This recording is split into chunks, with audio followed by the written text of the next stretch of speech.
हिंदुस्तान का वो संत जिसे भगवान भी मानते हैं अपना गुरु, उसके अध्यात्म के आगे दुनिया की हर ताकत बौनी हो जाती है। डॉक्टर ने कहा था बाबा जी ऊपर जाने का वक्त आ गया, लेकिन बिना किडनी के पिछले 15 साल से वो जिंदा हैं। रात के 2 बजे जब पूरी दुनिया गहरी नींद में होती है, तब वो संत संसार का भ्रमण करके सिर्फ 1 घंटे में लौट आते हैं। ये कहानी उस संत की है जिसके सामने विज्ञान भी फेल है। बागेश्वर बाबा जैसे संत जहाँ खुद के प्लेन से चलते हैं, वहीं दुनिया से अलग एकांत में प्रेमानंद महाराज वृंदावन की गोद में गुमनाम की तरह रहते हैं। नेता हो या फिर अभिनेता, बाबा की शरण में हाजिरी लगाने पहुंच जाता है। प्रेमानंद महाराज की शरण में जाने वाला कभी भी निराश नहीं होता है। कुछ दिन पहले विराट कोहली अपनी पत्नी को लेकर महाराज के दरबार में आए थे और उसके बाद विराट ने 2 शतक लगाए थे। इसके बाद पूरी दुनिया में अचानक से बहुत तेजी से महाराज की चर्चा होने लगी थी, लेकिन इस बार अचानक से इनके भक्तों को खबर मिली कि बाबा का निधन हो गया,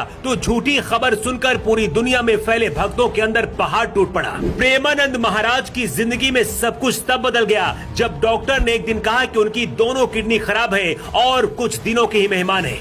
लेकिन इसके बाद भी पिछले 15 साल से 2 खराब किडनी के साथ बाबा जिंदा हैं। डॉक्टर इसे ईश्वर का चमत्कार मानते हैं। वृंदावन में इन्हें लोग भगवान की तरह पूजते हैं, लेकिन अनिरुद्ध पांडे कैसे बने महान संत प्रेमानंद, पहले इसकी पूरी कहानी जान लीजिए। आज से करीब 60 साल पहले प्रेमानंद महाराज का जन्म कानपुर के सरसौली ब्लॉक के अखरी गांव में हुआ था। जब प्रेमानंद महाराज 5वीं कक्षा में थे, तभी गीता रट ली थी।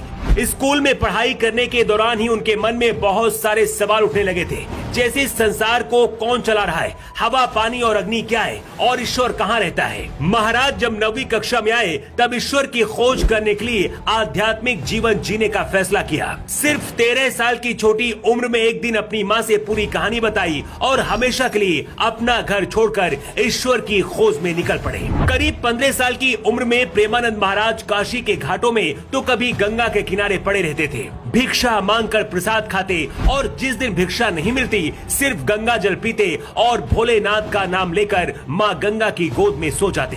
कहते अगर लगन से आप कुछ पाना चाहते हैं तो एक दिन आपको जरूर हासिल होता है, फिर क्यों ना वो भगवान ही हो। भारत में हजारों संत और महापुरुष हुए, लेकिन एक संत ऐसा जिसे विज्ञान भी नहीं समझ पा रहा।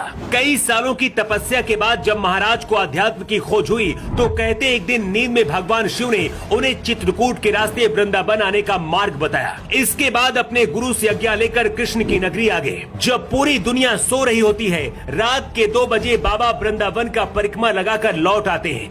आधी रात में ही इनके इंतजार में अंग्रेज और भारत के लोग सड़कों पर इंतजार करते हैं और दर्शन पाने के लिए लाइन में